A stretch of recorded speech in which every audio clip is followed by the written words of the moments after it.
I went into Athens to take my cousin to lunch because I was going to get my hair done a little later. And her secretary told me she would not have lunch and was taking her mother to the doctor. Betty motioned for me to come into her office, and I was on my way in when I noticed that Jack Ernest Little was sitting there. He had brought some money for the LaRue Cemetery Fund because Betty and I were in charge of that. We talked a few minutes, and he said, would you have dinner with me tonight? And I said, I'm sorry, but I already have a date. I was supposed to go over to Flint. Merrill Nolan's church, young people were giving us, the older people, a Valentine party. So he said, well, how about tomorrow night? And I couldn't think of any reason not to, so I said yes. And that's how our relationship began, even though we'd met 50 years before. But he didn't ask me for a date when he found out I was dating his friend. And we did go out several times, and we often went out to the lake where he had a lot and had it water and electricity there. And one day he said, how would you like to have a log house out here?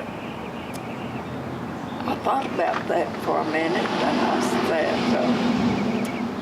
is that a proposal? And he said, yes, and I'm going to do better later. Anyway, we were able to go out a good many times.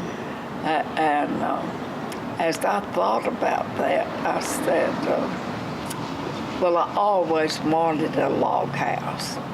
And I had painted log houses as I did artwork. Then we continued to date for a while and decided it was too much trouble, all this dating business. And he asked if we could get married in June. And so on the 22nd of June, we were married and went to Colorado on our trip.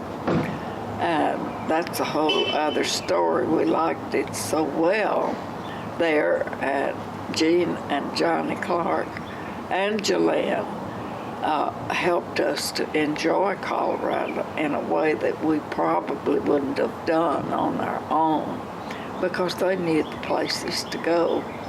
And we just had a wonderful time. So every year for the longest, we went back to Colorado and saw more places as we went. And we always enjoyed those trips. Flowers have always been important to me, and I've always raised flowers, but I was fortunate to have my husband raise them with me. Anyway, when Jack Ernest and I came back from our trip, he wanted to get us a motel in Athens, and because we didn't want to go to his house or mine. And I said, why not go to your farm? You have it furnished.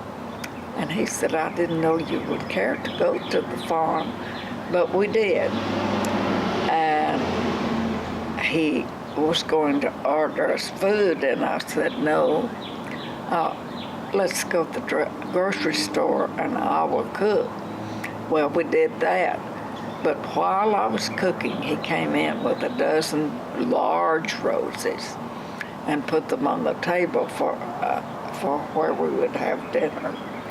And from that day forward, he brought me flowers. He planted flowers.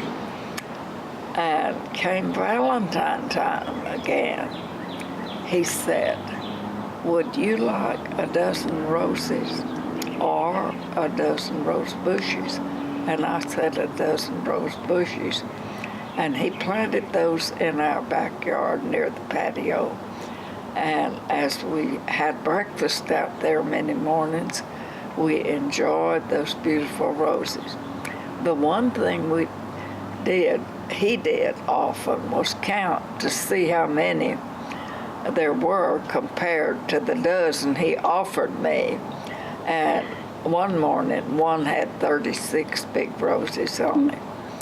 Then he, after a trip, he decided to fix a trellis over our guest house window and plant yellow roses for me. He bought 2 and planted them. They said yellow roses. When they bloomed, they were just a little bit lighter than this, pretty pink roses.